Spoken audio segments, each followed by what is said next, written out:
على الشهداء والعلماء، لا سيما الإمام الخامنئي رحمه الله من قرأ سورة الفاتحة. الحمد لله رب العالمين الرحمن الرحيم مالك يوم الدين إياك نعبد نستعين اهدنا الصراط الذين غير المغضوب عليهم. بسم الله الرحمن الرحيم. اللهم صل على محمد وآل محمد. الحمد لله الذي لا يبلغ مدحته القائلون ولا يحصي نعماءه العادون ولا يؤدي حقه المجتهدون، الذي لا يدركه بعض الحمام ولا يناله غوص الفطن، ثم الصلاة والسلام والتحيات والإكرام على أشرف الأنبياء سيدنا ونبينا وطبيب نفوسنا وحبيب قلوبنا المصطفى الأمجد المحمود الأحمد أبي القاسم محمد. اللهم صل على محمد وعلى آل بيته الطيبين الطاهرين المعصومين، لا سيما إمام الحجة بقية الله الأعظم روحي وأرواح العالمين لتراب مقدمه الفداء. أما بعد، قال الله الحكيم في محكم كتابه الكريم وهو أصدق الصادقين وقوله الحق: إنما يخشى الله من عباده علماء. آمنا بالله. صدق الله العلي العظيم. For the hastening and the reappearance of the master of our time, Mawlana Sahib al-Asr wa Zaman, Sallu ala Muhammad wa ali Muhammad. Allahumma salli ala Muhammad wa ali Muhammad wa ajil farajahum. Dear brothers and sisters, Assalamu alaikum wa rahmatullahi wa barakatuh. Oftentimes, when discussing the themes of Islamic history, we read about the lives of the different personalities throughout Islam. And oftentimes, we focus on the political personalities of these individuals. And we focus on how and what they did politically. Hence, if they did something politically significant, we remember that aspect of their lives. For example, a lot of the Shi'as, if you were to ask them about the life of Imam al-Hussein alayhi salam, they would be able to tell you a lot or a sufficient amount to identify who the Imam is, to identify his characteristics, to identify the progression in his life, and as to how he achieved some aspects of success in his life. Hence, when you examine the Imam Ma'sumin alayhi salam, it becomes like that. It becomes many Shi'as, if you were to ask them the life of Imam Ali, they would be able to tell you or list you the major battles. But oftentimes, if you ask them about Imam al-Hassan al-Mujtaba, for example, they'll list the peace treaty. They'll list different aspects of their lives. But if you were to ask them about the life of Imam al-Sajjad, for example, or Imam al-Baqir, for example, or Imam al-Sadiq, for example, Imam al-Kadhim, Imam al-Ridha, Imam Jawad, Imam Hassan Askari, Imam al-Hadi, Imam Hassan Askari, and the life of our current Imam, you would not find much information in their knowledge base. You'd find it to be lacking. And this is a question not only as individuals practicing the Shia faith we must ask, but rather as greater Muslims. What is our responsibility when it comes to understanding these people? And why is it crucial that we understand from their lives anything? Imam Ali alayhi salam, in dua as-sabah that we read every morning, Imam Ali says, Sallillahumma ala dalili ilayk fi layl al-alyal. Peace of Allah be upon the proofs of His in the darkest of nights, in the darkest of situations, in the darkest of times. Times like the times we're going through right now. It's our responsibility to do ruju', to go back to the proofs of Allah. Imam Ali praises these individuals. وَالنَّاصِحِ مِنْ أَسْبَابِكَ بِحَبْلِ الشَّرَفِ الْأَطْوَلِ. In this beautiful dua, please go read this dua if you have the chance in the mornings. It's a beautiful dua. In it, he praises these individuals. He sends his salams onto these individuals who serve as proofs of Allah in the darkest of moments. One of these proofs is none other than Ali ibn Musa al-Ridha, Abu al-Hasan Ali ibn Musa al-Ridha, Allahumma salli alayhi. The individual who came at a time of immense suppression to the Shi'as. And we know him as Ridha. If you go to the books of hadith and the books of history, one being this beautiful masterpiece by Shaykh Saduq, Uyun Akhbar al-Ridha. Everyone please go and read this book whenever you get a chance to. Just read a couple pages, it's very beneficial. You understand that Imam Ridha alayhi salam got the title Ridha because of his satisfaction to Allah. And Allah was satisfied with him. And all the Anbiya and the Ma'sumin were satisfied with him.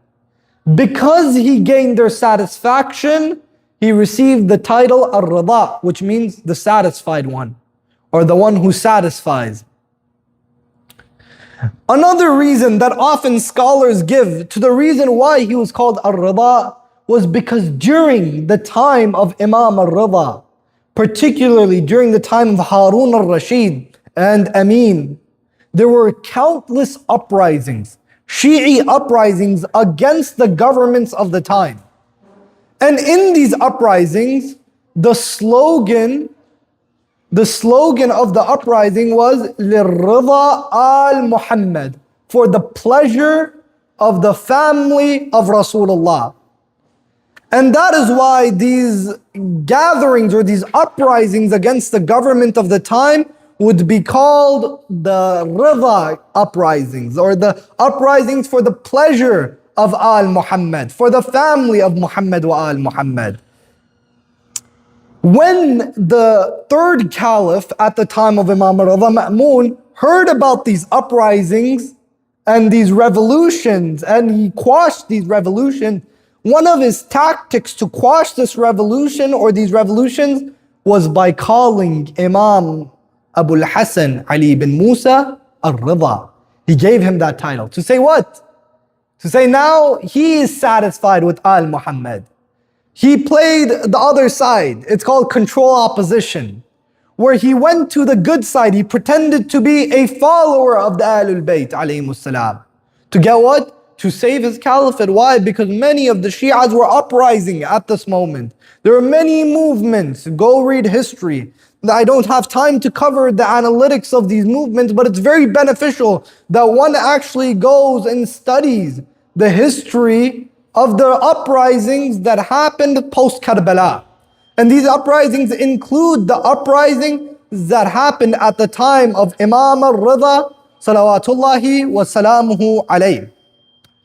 Imam Ridha alayhi salam was hence known as Ar-Ridha because Ma'mun wanted to use Imam Ridha to control the narrative.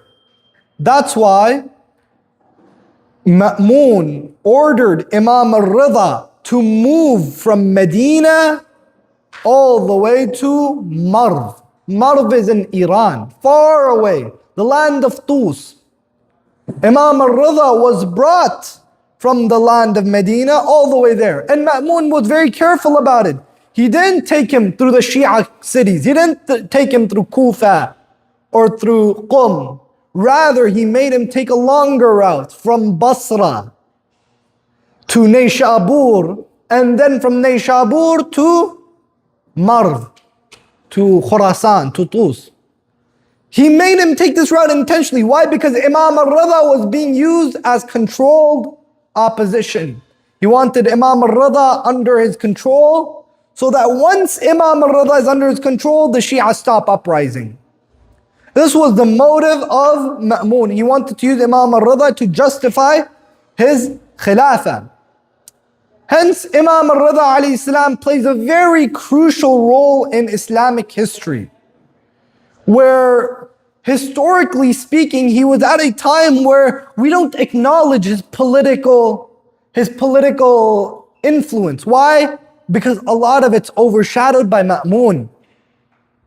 Islamic history doesn't recognize the political accomplishments of Imam Ridha alayhi salam because of the nature of the tyrannical caliphate that he was under. So brothers and sisters, in tonight's lecture we want to understand how Imam Ridha alayhi salam significantly contributed, Assalamu alaikum, to the society he was living in, and through what means did he contribute to the society, right? What methodologies did Imam Ridha use to contribute politically to his society? صلوا على محمد وآل محمد اللهم صل على محمد.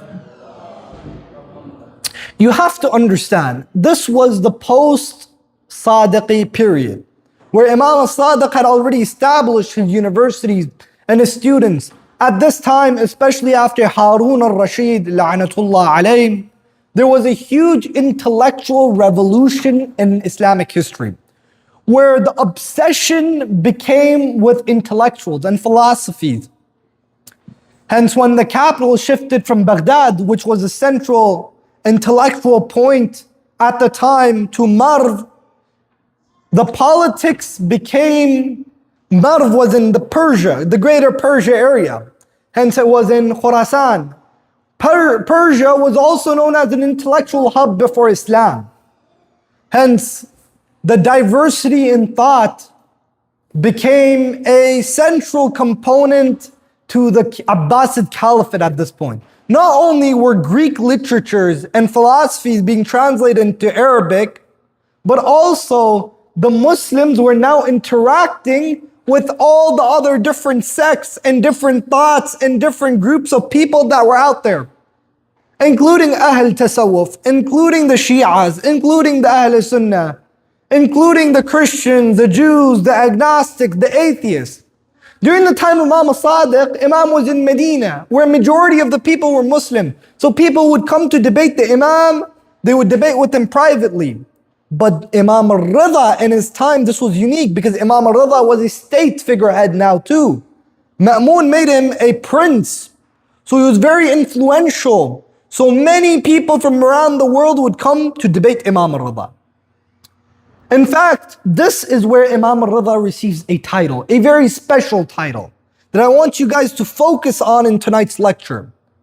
Imam al-Kadhim used to command people in his inner circle to ask this boy, his son, questions, Imam Ridha. Why? He was asked why. Why do you ask us to ask him the questions? Because he said, my father, Imam al-Sadiq, used to say that from my lineage, there will be a person by the name of Alim al-Muhammad, the scholar from al-Muhammad, the scholar of the family of Muhammad. And he will be this person, this child, my son, Imam al-Ridha. Hence, the role of Imam al-Ridha became significant in the intellectual spheres. And what does this have anything to do with the politics? Because you have to understand that at this time, the caliphate had heavily invested in polemics, into academia. They had built universities. Knowledge was a central component. This was the Islamic golden age, as they want to call it. So the caliphate used knowledge in favor of their politics. Hence, they would arrest narrators of hadith, or they would arrest scholars of fiqh, Imam al-Shafi'i, Imam Ahmed bin Hanbal, Abu Hanifa, Imam al-Malik. All of these Sunni Imams, they went through some level of persecution from the Abbasid Caliph. Why? Because at this time, the knowledge, or rather the center of knowledge, was the caliphate. And the caliphate would be seen hosting intellectual things. That's why Harun al-Rashid, if you go to historical books, you rarely see criticism of him. You have to actually read between the lines to see criticism of him, to find his bad aspects. Because historians glaze him. Historians consider him to be almost infallible in sense, because of the central of knowledge being the caliphate. Hence Imam al-Ridha, when he was brought to the caliphate as a controlled opposition, so to say, and he was assigned the princehood, and he was and Ma'mun tried to bring him onto his side, it was for what purpose? To bring Alim al-Muhammad, to say, look, Alim al-Muhammad is my friend. He legitimizes my governance. And that was the motive of Ma'mun. And brothers and sisters, Imam Ridha's intellectual accomplishments at this point become the center of his life. Ma'mun himself would acknowledge these intellectual greatness of Imam Ridha, where he says, it's been narrated in Amali of Shaykh al-Saduq, he says, by Allah, I have, O people, by Allah, the inauguration of Ali bin Musa bin Ja'far bin Ali bin Hussein bin Ali has come to you. And this person, there is no knowledge like his knowledge. Yani Ma'mun would praise him countless amounts of times and would exalt him. But brothers and sisters, this was not the only goal of Ma'mun. He wanted to humiliate the Imam in front of other people. He wanted to exalt him with his knowledge and then show people that, oh, I'm also like him. In the sense that my knowledge and his knowledge is the same. So Ma'mun would hold debates for Imam Ridha alayhi salam, where he would bring all of these intellectuals. He would like to test Imam Ridha. He wanted to test him. He wanted to see Imam Ridha fall. He wanted to see Imam Ridha break and give in. So he brought all of these intellectuals from around the world one day. One day he decided to bring all of these intellectuals. Ma'mun asked his companion, Sahel bin Fadil, to bring all of these, Fadil bin Sahel, to bring all of these different companions, different scholars and intellectuals from all over the world. To where? To the court of Ma'mun. So he sends an invite to all of these intellectuals. The head of the Catholic Church, the head of the Jewish seminary, the head of the agnostic people, the intellectuals and the philosophers, they all gathered in Ma'mun's court. When they gathered, he said, I want you to debate someone. And then, without any notice, he sends his servant Fadl bin Sahel to Imam Ridha the night before the debate. And the servant goes to Imam Ridha while one of the companions is sitting with Imam Ridha. The companion's name is An-Nawfili. An-Nawfili is sitting with Imam Ridha, and Fadl comes into this gathering and he tells Imam Ridha, Yabna Rasulillah, the king wants you to come and debate all of these intellectuals, debate all of these great people, and explain to them your arguments and prove to them that they're wrong. Imam Ridha alayhi salam was like, okay, we'll see, we'll come inshallah. So the next day, before, he said, we'll come the next day. Nawfili turns around to Imam Ridha and is like, Yabna Rasulillah, he asked you last minute for a debate tomorrow morning. What are you gonna do? Are you gonna meet? Are you really gonna meet with all these pagans and scholars? Are you really gonna sit down with these people and debate with them? And then Imam Ridha alayhi salam, he said, may I be ransom for you? Nawfili said to Imam Ridha, he wants to test you. Do you not see this? He's trying to trick you. And then he says, by Allah, the setup is dangerous. He's going to try to trick you. And then Imam asked him, what setup? Nawfili said, these heretics, these theologians, these different scholars, he's trying to prove that you're wrong. And he's trying to prove you as an fallible individual, as someone who can make mistakes. Imam Ridha smiled at Nawfili and said, oh Nawfili, do you fear that they will disprove my argument? And Nawfili said, no, by Allah, I'm just worried that God will make you, I'm just worried about you. And I really do hope that Allah will make you victorious. Then Imam alayhi salam said, yes, Allah will make me victorious. Because Nawfili, where Ma'mun made the miscalculation, was not knowing that I will quote the Torah to those who speak the Torah. And I will quote the Injil to those who speak the Injil, and I will speak to the one who speaks Persian in the language of the Persians, and I will speak to the Ajam in the language of the Ajams, and I will speak to the Romans in their own language, which is Latin, and I will speak to the Zoroastrians in Persian, and I will talk to them in their own rhetoric, from their own arguments, from their own books, until I win over them. Subhanallah, look at Imam Ridha alayhi salam. And the next day he goes and he does exactly this, where he disproves Ma'mun, who was trying to what? Who was trying to set up Imam Ridha alayhi salam by speaking to what? The Zoroastrians in Persian, by quoting the Torah to the Jews, by quoting the Injil to them, by quoting their own rhetoric to themselves. This was Imam Ridha alayhi salam, brothers and sisters. Nowadays we have a problem.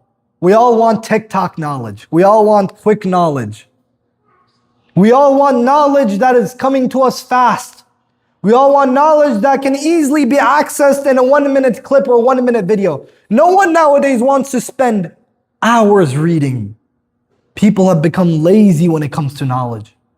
And this, our Imam Maulana, Imam Ali bin Musa Ridha, he showed us, Allahumma salli ala Muhammad, that expertise did not just come from reading my own text. Expertise does not just come from a 1-minute online clip. No, it comes from knowing, having true knowledge, understanding the other side, understanding their rhetoric. Nowadays, there are a lot of shabab who want to argue online, a lot of polemics. I say we put polemics aside, and we sit down and actually understand and read the text of the other faith, and understand what they want to tell us, and understand what their message is. And then from there we argue back with them.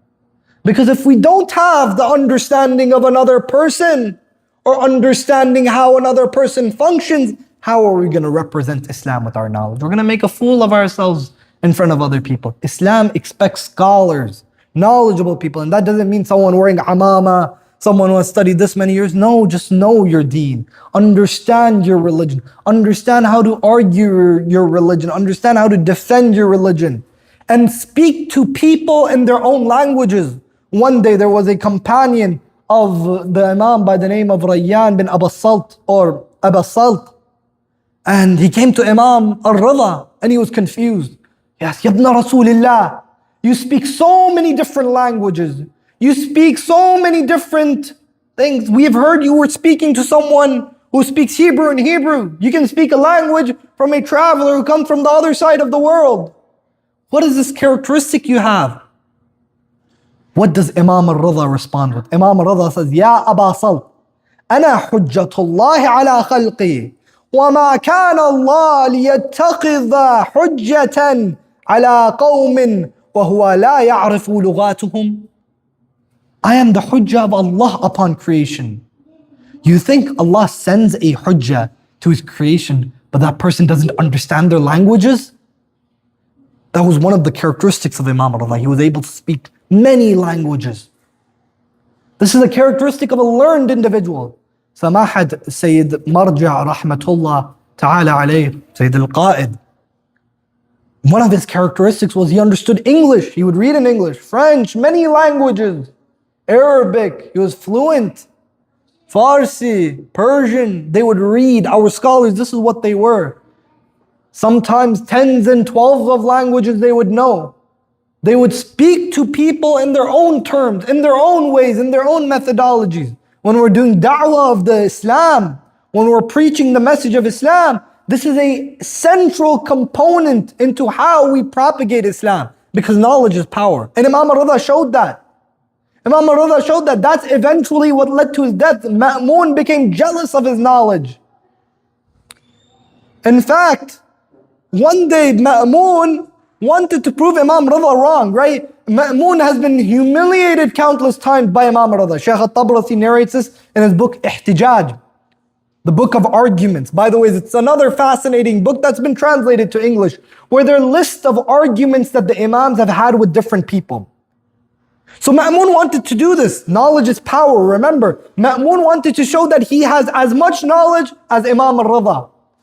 So he told Imam Ridha, Ibn Rasulullah, I don't mind making you the king. Look at the smartness of this person. It's like, I don't mind making you the king. Imam Ridha was like, why? He said, because, my father was Abbas and your grandfather was Rasulullah. They were cousins. We're from the same lineage. We're from the same family. We're basically the same. We're both Ahlul Bayt. This is what he wanted to try to prove to Imam Ridha. That we're both Ahlul Bayt. My knowledge is the same as yours. My power is the same as yours. He wanted to try to prove this to Imam Ridha. Imam Ridha says, Ma'mun, I have no issue with what you're saying. Let me just ask you one question. If Rasulullah had a daughter and he were to propose this daughter to you, would you marry her? Ma'mun said, of course. What an honor. Rasulullah is bringing me a proposal from his daughter. Of course I would marry. Who wouldn't? In this room, none of us would reject this proposal. The Prophet of Allah is bringing his daughter to get married to me. I would be honored. Imam al-Sadiq said, if Rasulullah came hypothetically with his daughter to me, I would not marry her. Ma'mun understood that I am directly a descendant of Rasulullah. Hence, I cannot marry my grandmother or my aunt while he is a distant relative of Rasulullah. So Imam Ridha here through this argument was trying to show Ma'mun, look, you have no significance when it comes to me. Me and you are very different. Knowledge is power. And Ma'mun was trying to frame Imam Ridha at the same level as him. Assalamu alaikum, Shaykhna. Imam Ridha at the same level of Ma'mun. But what does Imam Ridha do? He shows his superiority over Ma'mun through what? Through his knowledge, through his argumentation. This is balagha, brothers and sisters. This is what the Aimma Ma'sumin alayhimus salam used to have, balagha, eloquence. And this was the proof of Imam Ridha alayhi salam. He showed that his knowledge was divine. And this is what differentiated Imam Ridha from rest of the scholars that were alive at his time. On his way to Marv, he stopped in a city called Nayshabur. In Nayshabur, many scholars heard the descendant of Rasulullah is here. Many muhaddithin, narrators of hadith, heard that the descendant of Rasulullah is coming and stopping in our city. Let's us all go and talk to this person. They all come in the thousands. They come in front of Imam Ridha alayhi salam.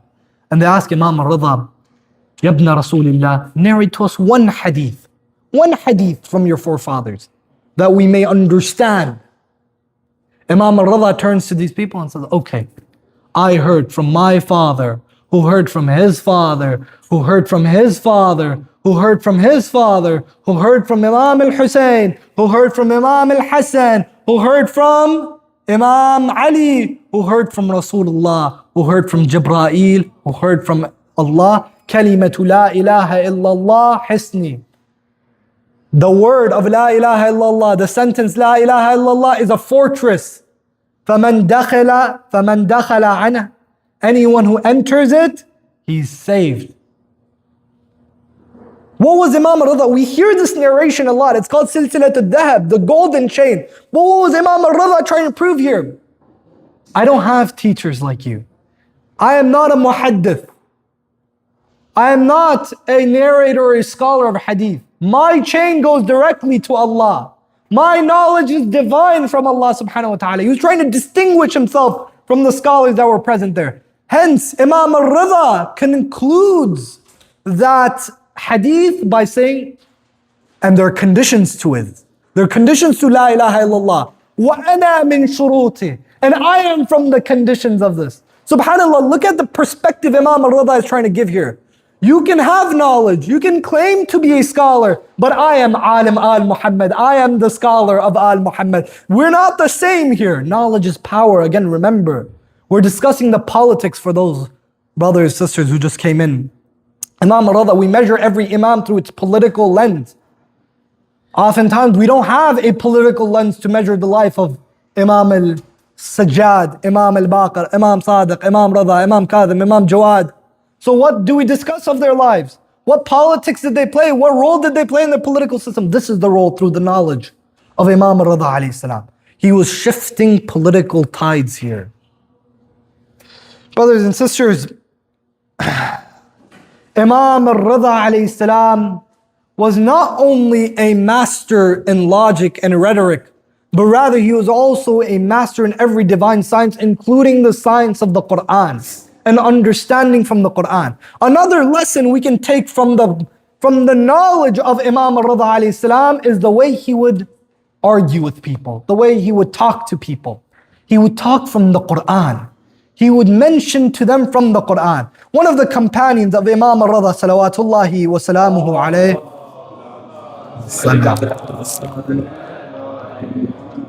ثانية على حب عالم آل محمد الله.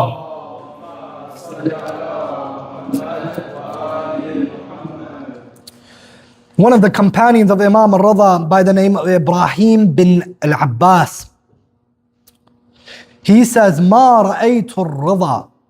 I have never seen Imam Ridha ask anything except he knew the answer to it. I have never seen someone more knowledgeable than him since his time and age.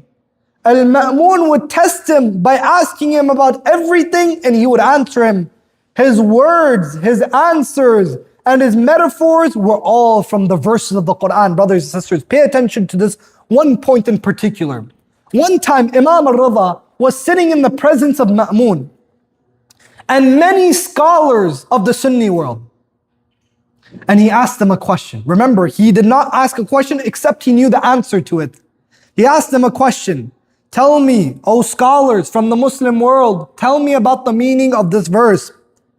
ثم أورثنا الكتاب الذي اصطفينا من عبادنا. Then we gave the book as an inheritance to those who we choose amongst our servants. And he asked the meaning of this verse. And then he said, do you think this verse refers to the Ahlul Bayt or everyone in the Ummah? And the scholars were like, of course it refers to everyone in the Ummah. Then Imam Ridha said, no, I don't think so. I disagree with y'all. It doesn't refer to everyone in the Ummah. In fact, it refers only to the Ahlul Bayt. And then they asked him, why? What's your argument for this? He says, because right there, and then in the next verse, Allah says, but then amongst them, He makes his soul suffer a loss. And those who take the middle course, He excludes a certain group of people among them. What is the Imam doing here? He's using rhetoric and argument from the Quran itself, not from outside the Quran. Using the book of Allah to argue and to teach people. This is another quality in sifat from the knowledge of Imam Ridha that we need to learn. There are some scholars, may Allah bless all the scholars, who focus their entire lives on useless arguments and useless debates. There are some individuals, not scholars, who focus their entire lives talking about different sciences, different things, different aspects of Islam. But I wish we just focus at the Quran. I was reading Al-Bayan fi Tafsir al-Quran of Sayyid al-Khu'i this morning. And in his introduction to the book, he says something very interesting. He said, I spent my lives going through the books of tafasir, searching through the books of tafasir. And every single book I picked up, I found myself disappointed. Every single book I picked up, I found myself disappointed. Because they're claiming to do the tafsir of the Quran while they're not doing justice to it. They're understanding the bare basics of it. Brothers and sisters, the Quran is madloom in our circles. Imam Ridha showed from his argumentation in his debates that the Quran is our primary source of information and knowledge. Anything we do, we reference back to the Quran. You want knowledge, you want to be like Alim al-Muhammad, you want to be able to control the politics of the time, and you want to be able to do something in the time you're living in, reference back to the Quran. Learn from the Quran, because you learn from the Quran, you know how to run your life. You know this Quran is a manual for every aspect of human life. For the politics of human being, you want to know where you stand.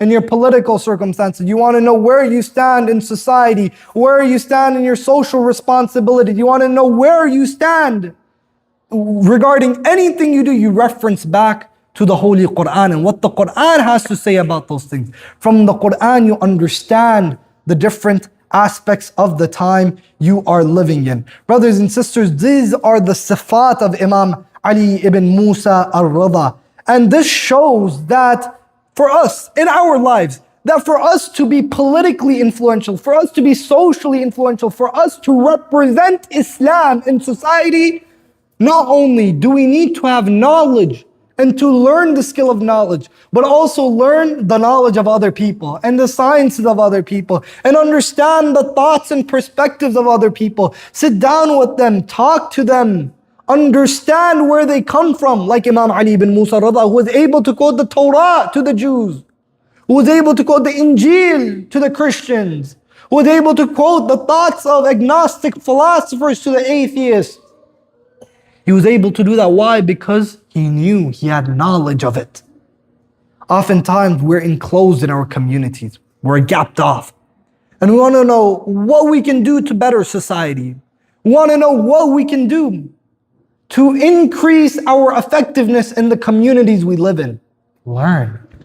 Learning will automatically put you in forward of knowledgeable people, in front of intellectuals, in front of peers of different kinds, going to universities and studying the religions of other people, speaking with your co-workers and your non-Muslim friends. This is what? All of this is understanding what? Other people. From that, you're only increasing your own knowledge. And thirdly, using the Quran as our measure for understanding knowledge and for argumentation and for understanding the way we do things. And the Quran is a very gharib book. Brothers and sisters, I want to conclude this lecture off with one hadith. And this hadith is a dedication to the life of our scholars. All of them. May Allah subhanahu wa ta'ala bless jami'an, all of them, whoever came out through history, learned Islam, spent their life dedicated to learning Islam.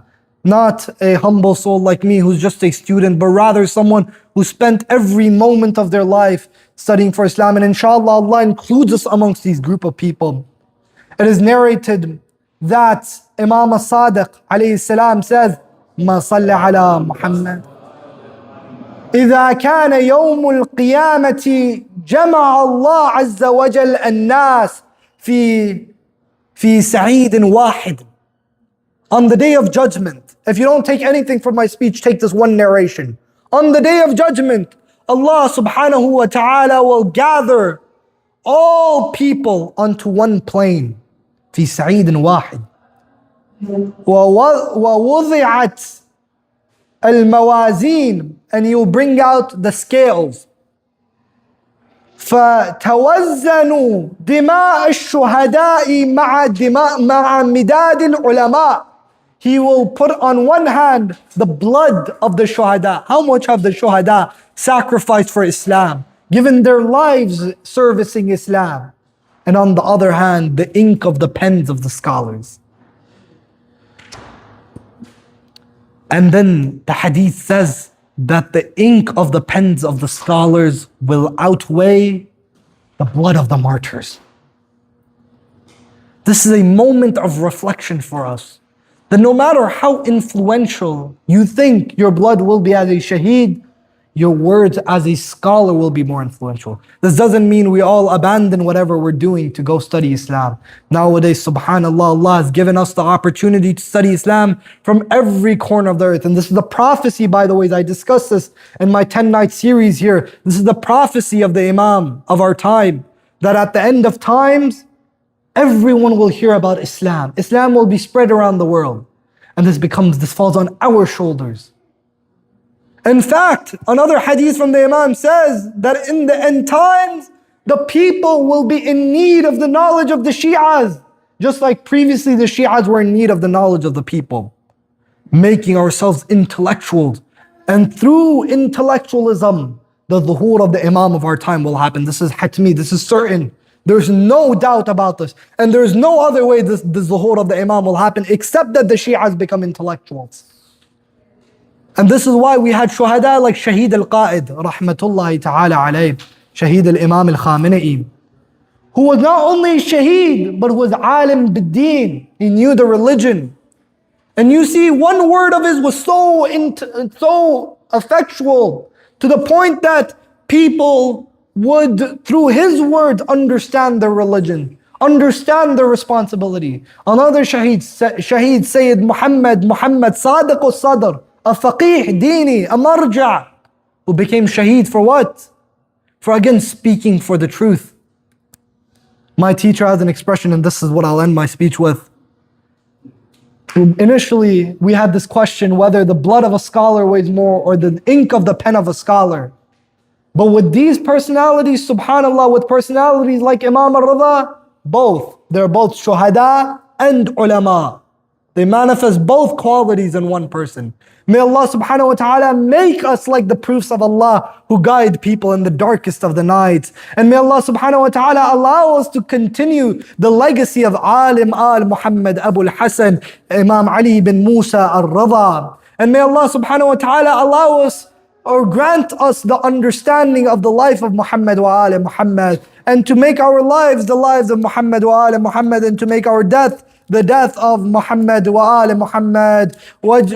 اللهم عجل لوليك الفرج والعافية والناس واجعلنا مستشهدين بين يديك. Brothers and sisters, from the bottom of your hearts with the loudest of your voices all together. بسم الله الرحمن الرحيم. اللهم كن لوليك الحجة ابن الحسن صلواتك عليه وعلى آبائه في هذه الساعة وفي كل ساعة وليا وحافظا وقائدا وناصرا ودليلا وعينا حتى تسكنه أرضك طوعا وتمتعه فيها طويلا برحمتك يا أرحم الراحمين. وآخر دعوانا عن الحمد لله رب العالمين.